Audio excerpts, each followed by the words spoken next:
Hello दोस्तों, आप सभी का वीके आर एजुकेशन में बहुत बहुत स्वागत है। दोस्तों, आज हम लोग फर्टिलाइजेशन, पाइलिनेशन और एम्ब्रियोलॉजी से संबंधित क्वेश्चन जो एग्जाम में पूछे जाते हैं इसका हम अध्ययन करेंगे, इसके बारे में बताएंगे।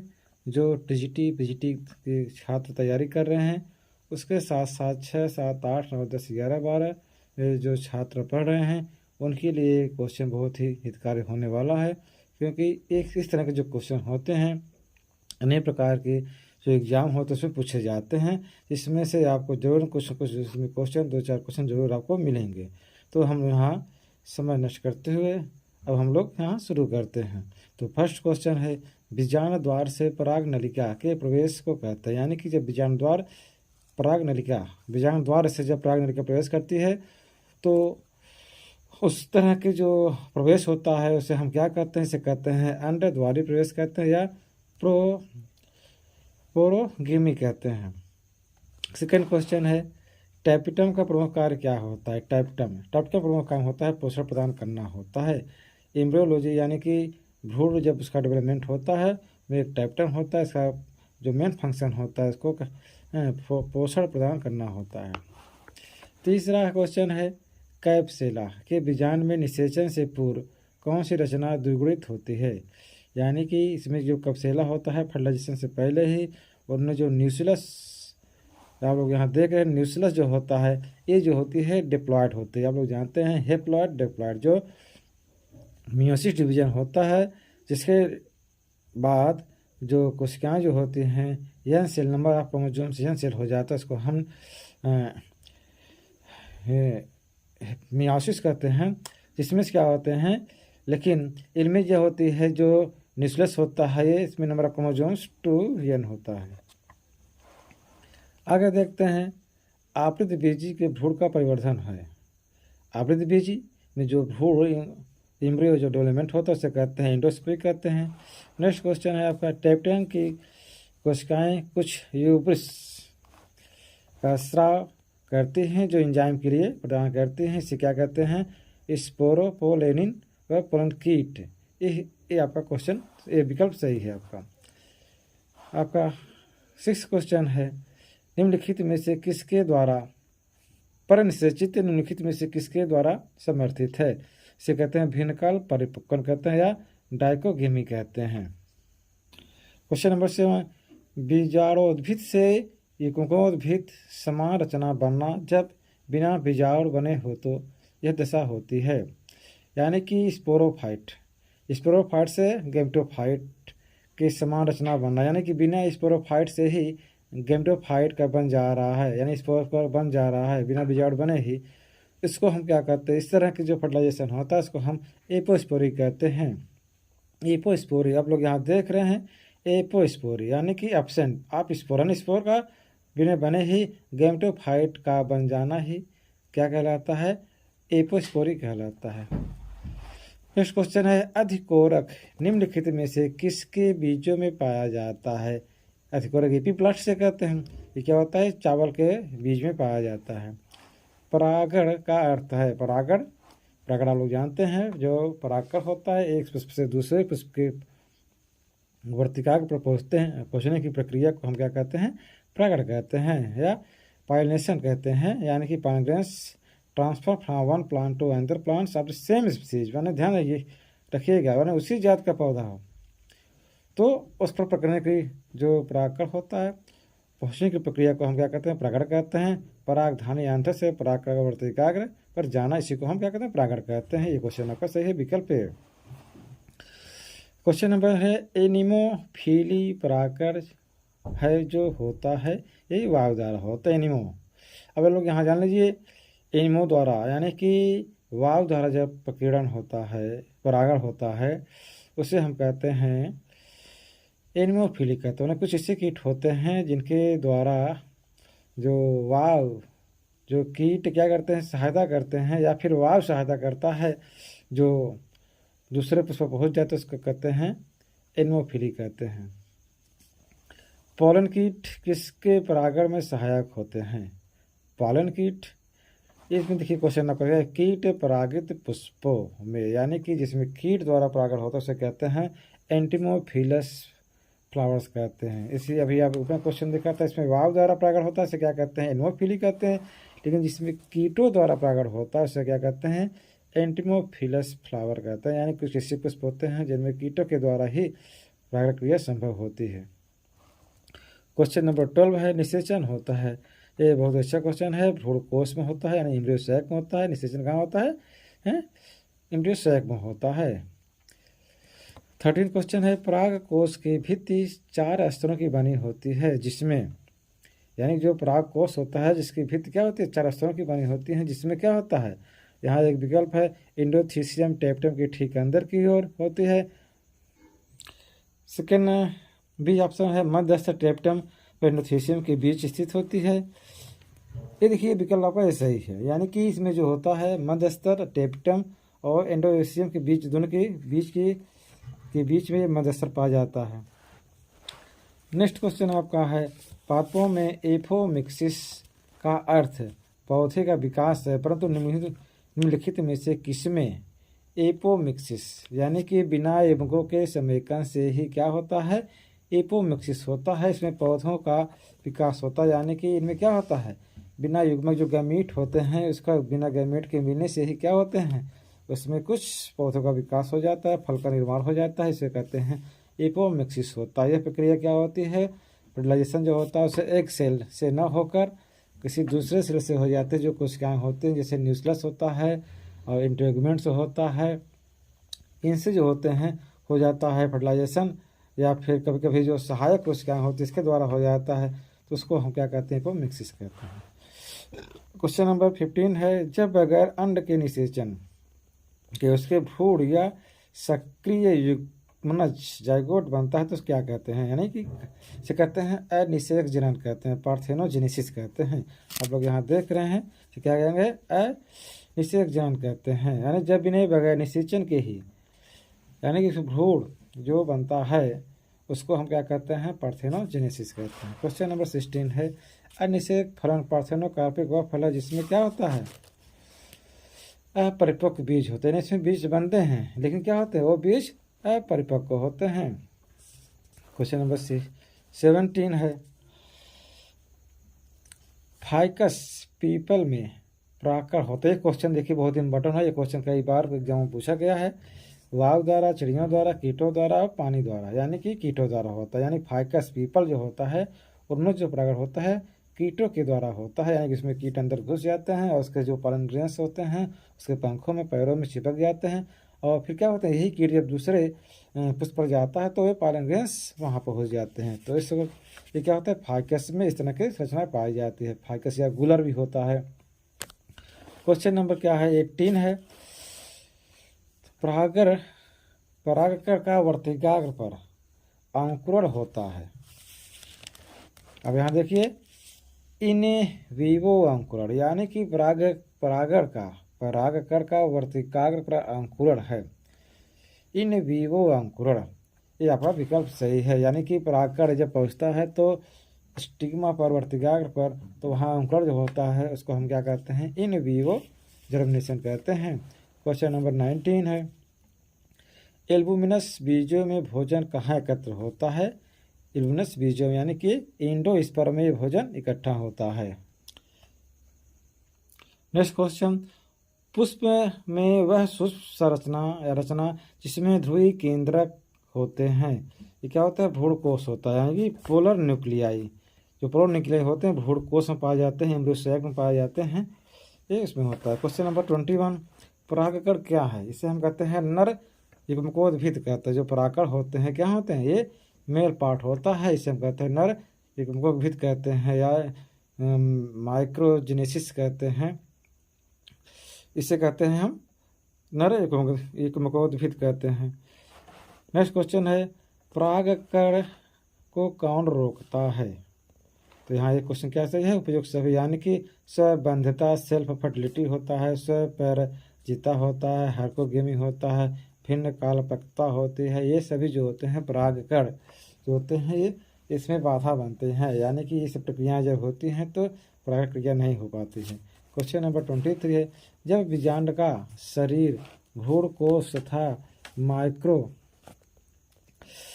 माइक्रोपाइल बीजांड के वृंद के समकोण दिशा में स्थित होता है तो यह बीजांड क्या कहलाता है? तो इसको हम क्या कहते हैं? हेमीट्रोपस कहते हैं, हेमिएनाट्रोपस कहते हैं। इसके पहले वीडियो में जो बनाया गया इसमें आप पढ़ेंगे, डिटेल बताया गया, आप लोग पढ़ेंगे इसको। पेरिस्पर्म क्या है? पेरिस्पर्म क्या होता है? न्यूक्लियस का अवशेष। ये क्वेश्चन आपका सही है। पेरिस्पर्म देखिए कितने ही क्वालिटी के क्वेश्चन आपको यहाँ दिए जा रहे हैं। इसको क्या कहते हैं? बहुत इंपॉर्टेंट क्वेश्चन है। हम पेरिस्पर्म क्या है? क्या है? न्यूक्लियस का अवशेष होते हैं, इसमें जो बचे रहते हैं उसे हम पेरिस्पर्म कहते हैं। क्वेश्चन नंबर 25, जब बीजांड का शरीर, भ्रूण कोश, बीजांड द्वार और बीजांड वृंत सभी सीधे ऊर्ध्वतल में होते हैं तो बीजांड कहलाता है। इसे क्या कहते हैं? हम आर्थोट्रोपस कहते हैं बीजांड। जिसके पहले आप वीडियो में बताया गया है, उसमें आप डिटेल्स, उसमें टाइप्स ऑफ वेव्यूल्स आप जब देखेंगे तो इसमें आपको तमाम प्रकार के जो बीजांड होते हैं उनमें आपको बताया गया है। तो यानी कि इसमें जो बीजांड का जो शरीर होता है, भ्रूण कोश, बीजांड, एम्ब्रियो सैक, माइक्रोपाइल्स और बीजांड वृंत, फ्यूनिक्यूल, ये सब सीधे एक तल में होते हैं तो इस तरह की संरचना पाई जाती है, इसे क्या कहते हैं? हम आर्थोट्रोपस कहते हैं।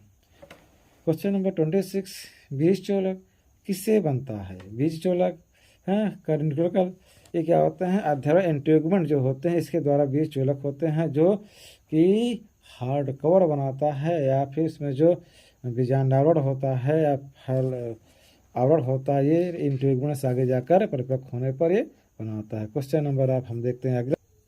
क्वेश्चन नंबर 27, आवृत बीजी पादपों में भ्रूणकोश पाया होता है, यानी आवृत बीजी से कहते हैं एंजियोस्पर्म कहते हैं, उसमें जो भ्रूणकोश पाए जाते हैं वो त्रिगुणित होते हैं। यहाँ क्या है? त्रिगुणित विकल्प आपका सही है, त्रिगुणित हैं, यानी कि डबल फर्टिलाइजेशन जो होता है, इसी वजह से इसे हम कहते हैं त्रिगुणित कहते हैं। जब पुष्प में एक अवरोध के कारण परागकण का परागकोश से वर्तिकाग्र पर ट्रांसफर नहीं हो पाता तो इसे क्या कहते हैं? हम स्वपराजिता कहते हैं या हर्कोगेमी कहते हैं। अभी आपने देखा इसके पहले कि कौन कौन सी प्रक्रियाएं जो होती हैं परागण में अवरोध उत्पन्न करते हैं, आपने देखा था। इसमें क्या था? कई प्रकार के स्वबंधता था, इसे कहते हैं सेल्फ फर्टिलिटी था, हर्कोगेमी था और डाइकोगेमी था। इसमें से यहाँ कह रहा है जब पुष्प किसी अवरोध के कारण परागकण का परागकोश से वर्तिकाग्र पर ट्रांसफर नहीं हो पाता, इसको हम क्या कहते हैं? हर्कोगेमी कहते हैं। क्वेश्चन नंबर नेक्स्ट है आपका, आवृत बीजी पादपों में परागकण किस दिशा में एंथर से मुक्त होते हैं? यानी कि जो एंजियोस्पर्म जो पौधे होते हैं उनमें जो पालन ग्रेन्स या पालन परागकण वो एंथर से जब वो ट्रांसफर होते हैं, इसे परागकोश कहते हैं, मुक्त होते हैं तो या 2 या 3 कोशिका होती है, या 2 या 3 कोशिका के रूप में मुक्त होते हैं। मीसोगेमी क्या होता है? वह पराग नलिका का बीजांड कहाँ से प्रवेश करता है? मीसोगेमी यानी कि मीसो यानी कि अध्यावरण इंटीगुमेंट्स, इसके पहले अभी आपने देखा था, कुछ जो होते हैं जो माइक्रोपाइल्स बीजांड द्वारा, जिसे हम कहते हैं पोरोगेमी कहते थे। लेकिन जब जो पराग नलिका होती है जब वो बीज से प्रवेश करती है उस दीवार को तोड़ते हुए तो उसको हम क्या कहते हैं?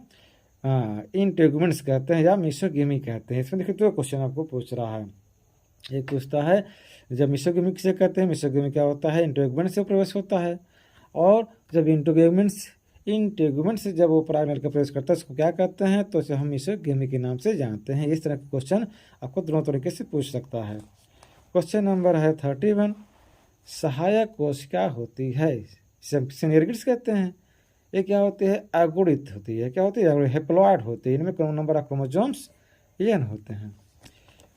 क्वेश्चन नंबर 32, बीजांडसन, जिसे हम प्लेसेंटा पर एक डंठल द्वारा बीजांड लगा होता है, जिसे कहते हैं क्या कहते हैं? फ्यूनिक्यूल कहते हैं, यानी कि फ्यूनिक्यूल।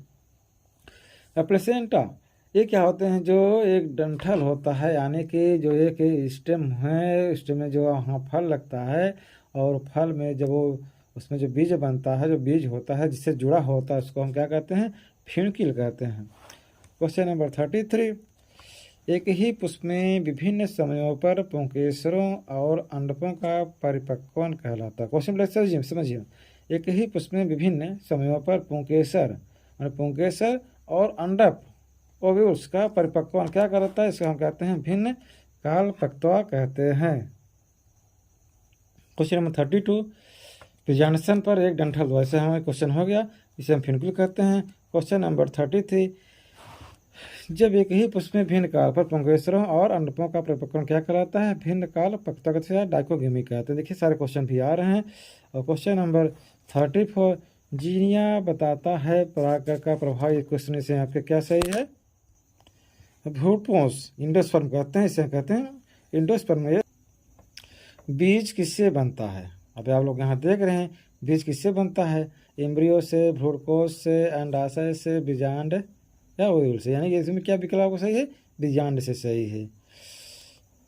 अब क्वेश्चन नंबर 36 है, परागण में सबसे बड़ा न्यूक्लियस होता है, जनरेटिव न्यूक्लियस होता है, सबसे बड़ा न्यूक्लियस होता है जो जनरेट करता है। क्वेश्चन नंबर 37, कभी कभी भ्रूण का विकास भ्रूणकोष में अंड को छोड़ अन्य किसी कोशिका से होता है, इसे कहते हैं, इसे कहते हैं अपयुग्मन कहते हैं या एपोगेमी कहते हैं। आप लोग यहाँ देख रहे हैं ये भ्रूणकोष से न होकर, जो भ्रूणकोष में जो अंड होता है एक सेल होती है उससे न होकर किसी हो जाती है, किसी दूसरी कोशिका से हो जाती है, उसको क्या कहते हैं, हम एपोगेमी कहते हैं।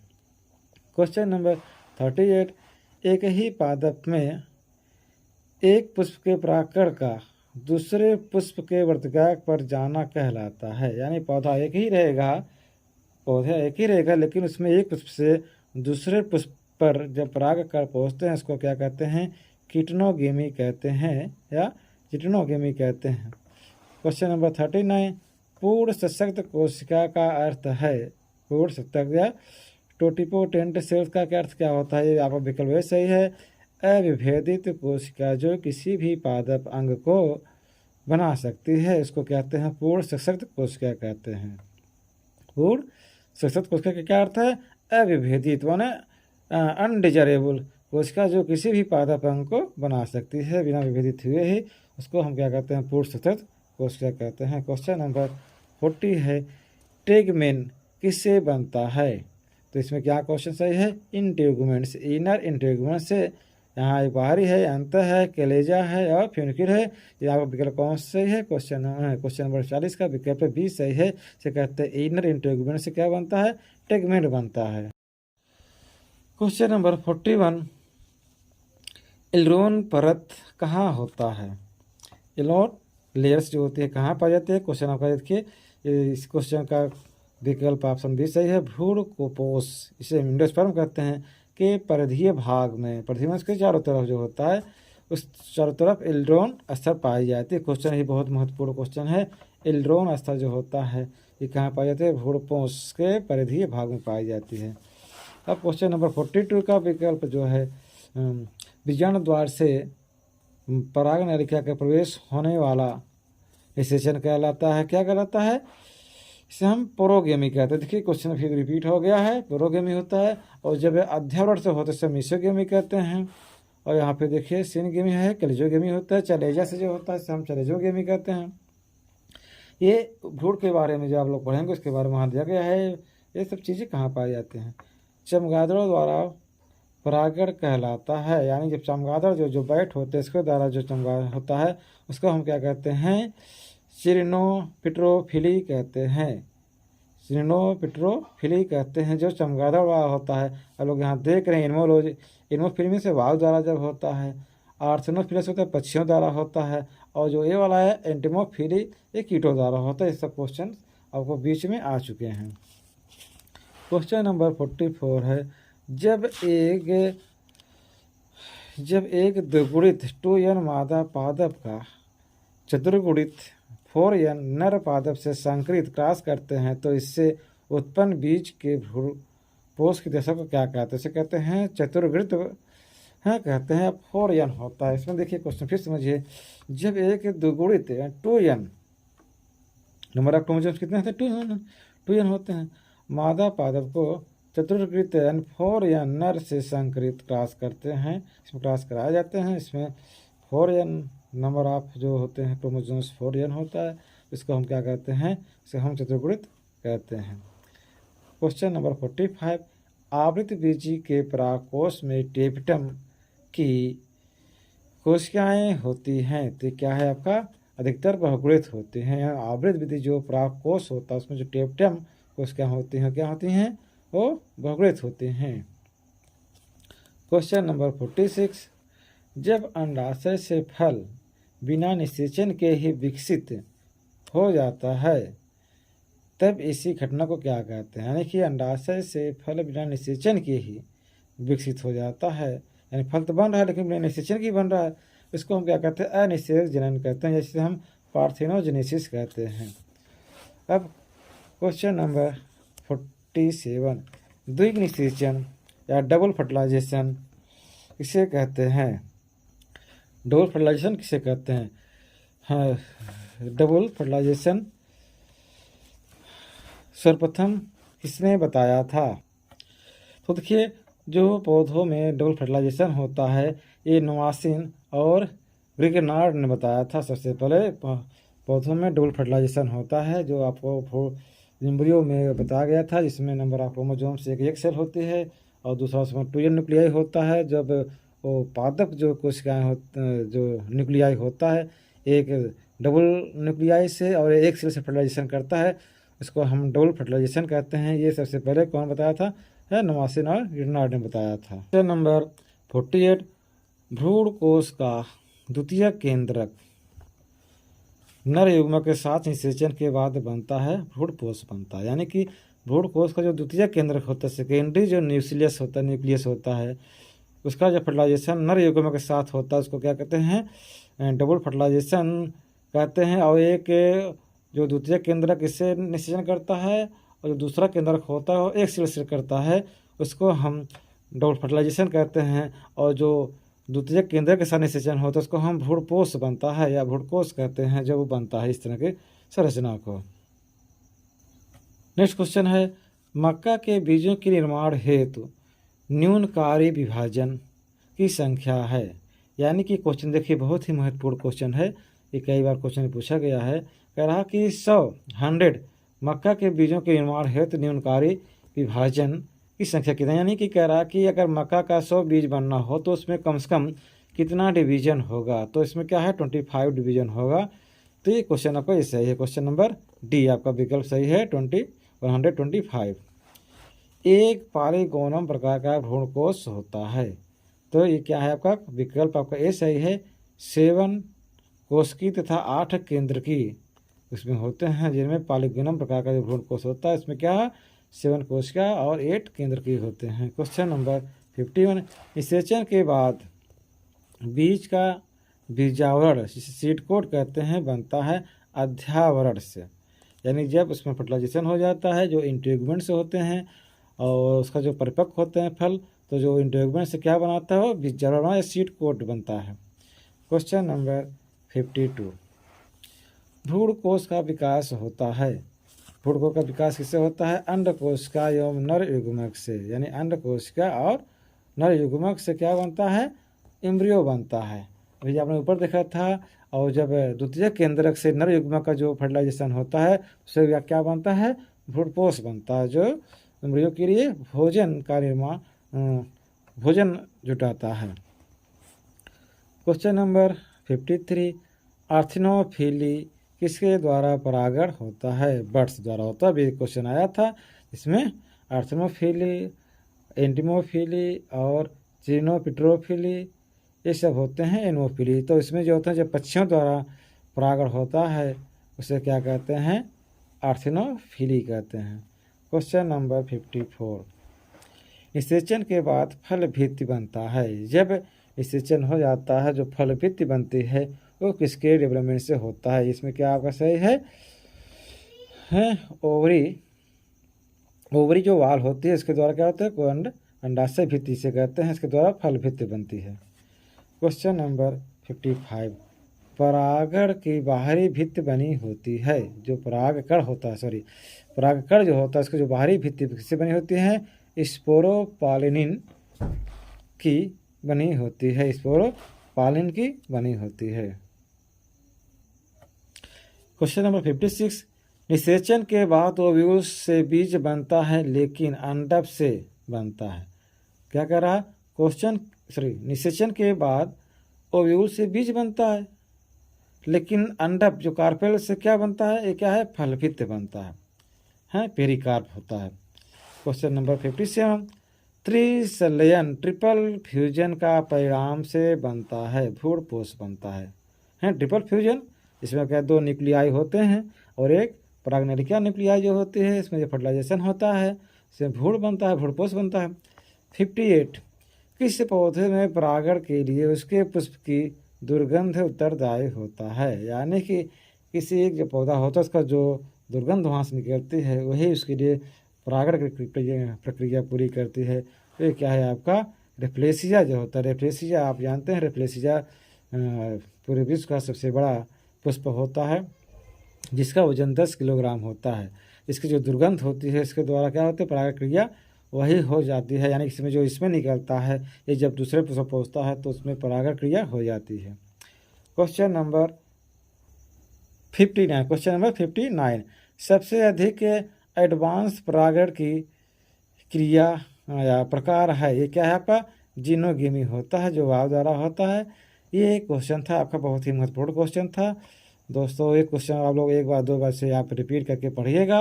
ये क्वेश्चन बहुत ही एग्जाम के लिए, आने वाली परीक्षाओं के लिए बहुत ही आपका लाभकारी होने वाला है। तो आप लोग अगर ये क्वेश्चन आपको अच्छा लगा हो तो चैनल को सब्सक्राइब करें, लाइक करें और अपने साथ जो तैयारी कर रहे हैं उनको ये शेयर करें।